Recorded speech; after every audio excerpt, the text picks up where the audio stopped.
ہر کہانی کا ایک آغاز ہوتا ہے، لیکن یہ آغاز نہیں، یہ ایک انجام ہے۔ اگر میں آپ سے کہوں کہ دنیا کے سب سے کم عمری ہیوی ویٹ چیمپئن، وہ شخص جس سے حریف کانپتے تھے، جسے فینس پوچھتے تھے اور جسے زمین کا سب سے خطرناک آدمی کہا جاتا تھا، دراصل شروعات سے ہی ناقابل شکست نہیں تھا۔ جی ہاں، شوق روشنیوں سے پہلے، لاس ویگاس کے رنگ سے پہلے اور دنیا کے جاننے سے پہلے مائک ٹائسن اپنی پہلی فائٹ ہار گیا تھا۔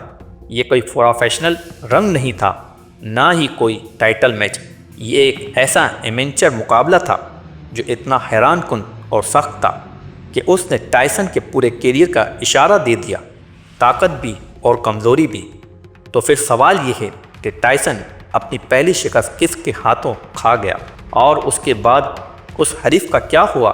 جواب آپ کو چونکا دے گا، کیونکہ یہ وہ نام نہیں ہے جس کی آپ کو توقع ہے۔ ٹائسن کی پہلی شکست کو سمجھنے کے لیے ہمیں واپس جانا ہوگا 1980 کی دہائی کے آغاز میں۔ اس وقت ٹائسن ایک نوعمر لڑکا تھا، ٹائرن اسکول فار بوائز میں رہتا تھا۔ پہلے ہی خطرناک طاقت رکھتا تھا، مگر ہنر میں ابھی ناپختہ تھا۔ عظیم کوچ کس ڈی ایمٹو کی تربیت میں ٹائسن کو ڈسپلن اور جنگی حکمت عملی سکھائی گئی۔ کس نے اس کی جارحانہ طبیعت کو قابو میں لا کر ہتھیار بنایا، لیکن کس نے ایک اور اہم فیصلہ کیا، ٹائسن کو جلد از جلد ایمیچر مقابلوں میں آزمانا۔ 1980 میں ٹائسن نے جونیئر اولمپکس میں حصہ لیا۔ یہ کوئی شان و شوکت والا یونٹ نہیں تھا، نہ لاس ویگاس، نہ بڑے اسٹیڈیم، بس چھوٹے جم، پرانے رنگ اور فولڈنگ چیئرز پر بیٹھے چند ناظرین۔ صرف 15 برس کی عمر میں ٹائسن کا جسم خوفناک لگتا تھا، چھوٹا قد مگر ڈھیر ساری پٹھوں کی طاقت اور آنکھوں میں ایک ایسا غصہ جو مخالف کو جم کر دیتا تھا۔ اکثر لڑکے اس سے اسپارنگ کرنے سے انکار کر دیتے تھے، مگر پھر آیا ہنری ٹلمن۔ ٹلمن عام ایمیچر نہیں تھا، وہ تیز تھا، ریچ رکھتا تھا اور ڈسپلن کے ساتھ لڑتا تھا۔ اس نے باقیوں کی طرح ٹائسن سے لڑنے کی کوشش نہیں کی۔ اس نے قدموں سے حرکت کی، جیب مارا اور پوائنٹ سمیٹے۔ اس نے ٹائسن کی ناپختگی کو بے نقاب کر دیا۔ اپنی پہلی ایمیچر فائٹ میں ہنری ٹلمن نے مائک ٹائسن کو ہرا دیا۔ یہ فیصلہ ان سب کے لیے جھٹکا تھا جو سمجھتے تھے کہ ٹائسن ناقابل شکست ہے۔ ابھی تک بنی بھی نہیں تھی ناقابل شکست کی دیوار، اور اس میں درار آ گئی۔ لیکن کہانی یہیں ختم نہیں ہوئی۔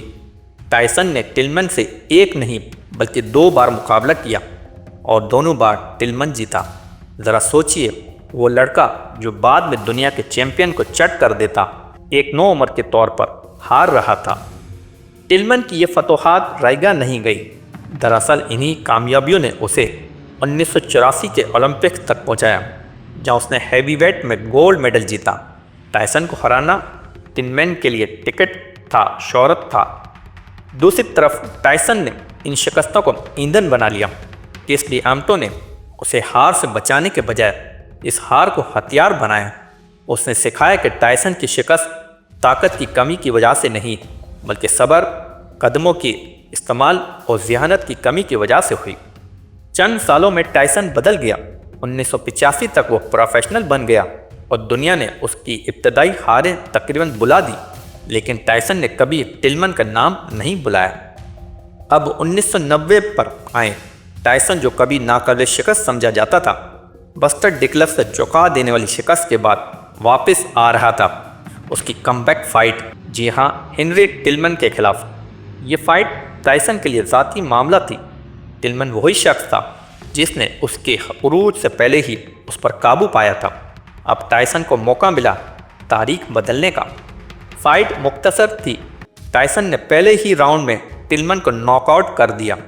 یوں اس نے اپنی ایمیچر شکستوں کا بدلہ بھی لیا اور یہ بھی ثابت کر دیا اب وہ مختلف لیول پر ہے۔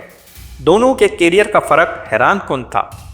ٹائسن نے دوبارہ ٹائٹل جیتنے اور لیجنڈ بن گیا۔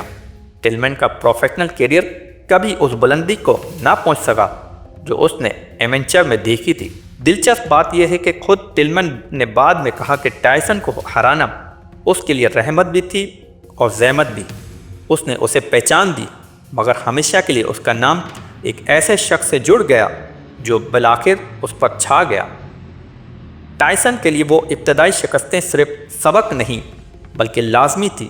اگر ہنری ٹلمن نہ ہوتا تو شاید ٹائسن کبھی وہ ڈسپلن نہ سیکھ پاتا جس نے اسے اپنے دور کا سب سے خوفناک پنچر بنایا۔ یہ بھی یاد رکھنا ضروری ہے کہ لیجنڈ کی شروعات ناکامی سے ہوتی ہے، چاہے وہ کتنا ہی عظیم کیوں نہ ہو، ابتدا میں شکست ضرور دیکھتا ہے۔